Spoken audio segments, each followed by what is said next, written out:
কিভাবে কিভাবে করতে হয়, কিভাবে উনি দেখাবে কিভাবে মার্কিং করতে হয়, মার্কিং করে তারপরে কিভাবে সঠিক উপায়ে সায়েন্টিফিক পদ্ধতিতে ট্যাপিং করতে হয়, কিভাবে কালেকশন করতে হয়, কখন কালেকশন করতে হয়, উনি সব কিছু বলবেন। ঠিক আছে, সুতরাং আপনারা মন দিয়ে শোনেন আর যা যা কোশ্চেন আছে জিজ্ঞেস করবেন। আজকে এই ট্যাপিং ট্রেনিংটা একদিনেরই ট্রেনিং, আজকে উনি আপনাদের দেখাই দিবে।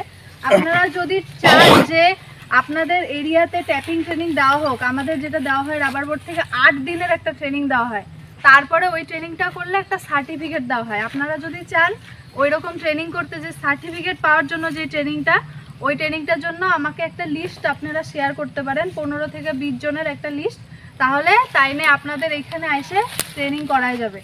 ঠিক আছে, আজকের দিনটা শুধু আপনাদের কি কি ভুল হইতেছে এটা উনি একটু দেখাই দিবে। ঠিক আছে, আর আমরা 8 দিনেরও একটা ট্রেনিং দেই, তার জন্য আমরা একটা সার্টিফিকেটও দিই, সেটা পাওয়ার জন্য আমাকে একটা লিস্ট শেয়ার করবেন। সেই সার্টিফিকেটের বিভিন্ন রকম সুবিধা থাকে, সাবসিডি থাকে, সেগুলো সুবিধা পাওয়ার জন্য ওই 8 দিনের ট্রেনিংটার জন্য আমাকে একটা লিস্ট পাঠাতে হবে। ঠিক আছে, আজকে আপনারা উনি ডিটেলসে বলবেন, উনি আমাদের রাবার বোর্ড আরও আগরতলা ট্যাপিং মাস্টার, কি কি বলবে ভালো করে শুনবেন আর আপনাদের সবার বাগানে সেটা প্রয়োগ করবেন। ঠিক আছে।